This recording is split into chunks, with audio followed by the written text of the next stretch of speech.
Oi pessoal, tudo bem? Eu sou o Galo e no vídeo de hoje a gente vai falar sobre grafite em porta ondulada.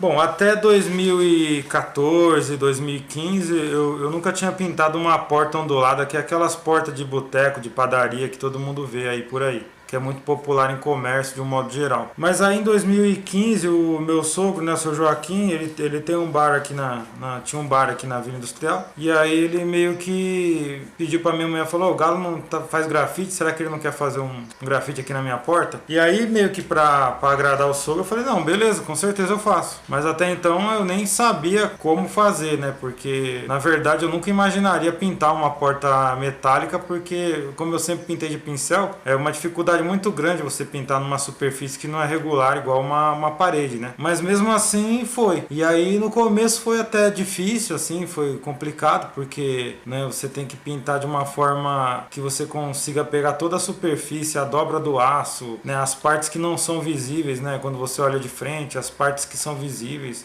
Então é um processo meio complexo, mas aí com o tempo você vai aprendendo algumas técnicas. E assim, como eu não conheço ninguém que pinte com pincel na porta metálica, eu acabei meio que desenvolvendo um método de pintura que, assim, eu não sei se é o certo, mas que até agora tem dado certo. E aí eu vou mostrar para vocês mais ou menos como que é. Bom, basicamente, antes de começar a falar da pintura na porta ondulada, né, a gente tem que falar que existem dois tipos de grafite para esse tipo de suporte, né. Um é o grafite onde você tem um projeto, né, prévio, né, que quando você conversa com o cliente, ele meio que fala o que ele quer, mas aí ele quer ver o que vai ser feito. Então você faz um rascunho, você faz um desenho, faz um projeto, quadricula, apresenta para o cliente, né? E aí ele aprovando, você executa. E tem o projeto que é o freestyle, né? Que foi no caso que eu fiz para o meu sogro, que é basicamente você pintar na porta sem nenhum estudo prévio e tipo, seja o que Deus quiser. Então, para dar um exemplo um pouco mais concreto, eu vou mostrar mais ou menos um processo que eu fiz para fazer o último trampo que eu pintei numa porta, que na verdade foram duas portas onduladas, né, numa loja aqui de tatuagem de Mogi, chamada Laco Tatu, onde são duas portas de mais ou menos 4,50 m por 3,35 m. São as portas bem grandes, assim. E aí, como eu fiz um projeto prévio, né, basicamente eu tive que quadricular toda a porta antes, usando a linha de gesseiro, né. Para quem não conhece a linha de gesseiro, no processo de quadrícula, eu vou depois fazer um vídeo à parte, talvez eu coloque aqui no vídeo ou não, mostrando como é que ela funciona. Então assim, depois de quadriculado a porta, geralmente o que eu faço? Eu pego o pincel de cabo amarelo, que eu uso normalmente, e aí com uma tinta que contrasta, eu acabo fazendo o rascunho. Como nesse caso do exemplo a porta era preta, né, eu fiz todo o rascunho com tinta branca, que dá pra sair bem. E aí nesse caso é a primeira etapa do processo. E aí, qual que é a técnica que eu uso? Eu uso uma técnica que eu chamo de sobreposição de camadas, né? O que acontece? Depois que eu faço a linha, eu venho e dou um fundo em todo o desenho ou em uma parte dele. Esse fundo ele pode ser tanto com uma tinta branca ou uma tinta que contrasta, como você também pode fazer a primeira camada, que nem no meu caso, já com degradê, né? Então o que acontece? Eu faço uma espécie de pintura usando como se estivesse pulsando o pincel na parede, assim, né? Esse movimento que eu vou, tipo, como se fosse um pica-pau, assim, eu não encontrei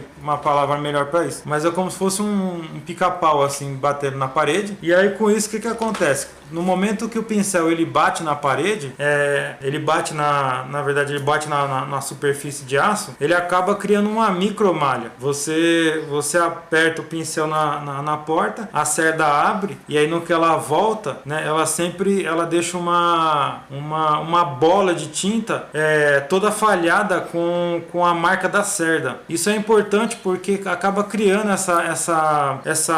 esse pano de fundo para depois as outras camadas que virem, ela acaba usando essa camada como suporte. Como é que eu posso explicar? Você cria uma espécie de cama de tinta para receber as camadas que vão vir na sequência. E aí essa primeira camada, naturalmente ela acaba tendo uma textura muito maior e você acaba enxergando tanto a tinta que você está colocando como o fundo que tá lá aplicado no suporte metálico, né, na porta. E aí o que eu faço? Eu faço várias camadas sucessivas, ou seja, esse trampo que vocês estão vendo aí, basicamente ele foi feito mais ou menos umas 4 vezes o mesmo trabalho, em virtude da sobreposição das camadas. Até que chega um momento que você vê que a sobreposição da camada ela acaba dando um aspecto aveludado e o degradê ele acaba acontecendo. É um processo diferente do processo que é feito na parede, porque tem parede que é muito lisa e acaba fazendo algo parecido, mas aí quando a superfície ela é linear, ela é contínua, em vez de fazer esse movimento de pulsão, dá para você ir trabalhando na horizontal o pincel, né, de uma forma natural, independente do número de camadas, né. A única camada de tinta que eu não uso esse movimento de pulsar, né, de ficar batendo com o pincel na porta, é quando vem o traço, que aí eu acabo usando o pincel da mesma forma como eu uso na parede, né, com o pincel geralmente mais fininho, e aí eu venho só riscando tal, e aí é uma parte do processo um pouco mais rápida. Então assim, tem gente que não acredita que dá para pintar, e assim, dá para pintar, dá para fazer. É um processo um pouco mais complexo no sentido de tempo e paciência. Se você não tiver paciência, o negócio simplesmente não vai rolar.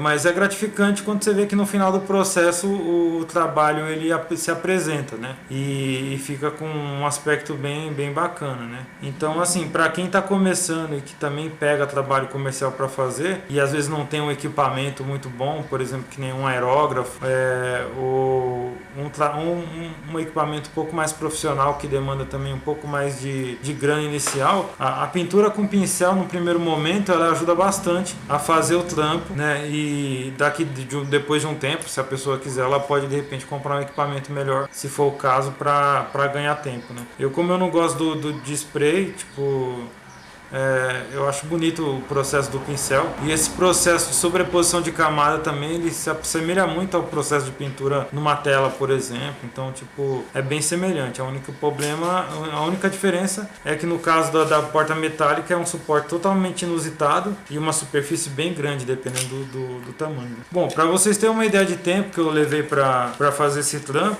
eu levei em torno de 7 dias mais ou menos, sendo que assim, os 5 primeiros dias eu pintei das 8 até umas 7 horas da noite, mais ou menos. E nos últimos 2 dias de trampo, eu pintei das 5 da manhã até as 9 da noite, da manhã, porque era o horário que eu abria a porta do comércio, né? Tipo, não dava pra fechar o comércio para eu pintar.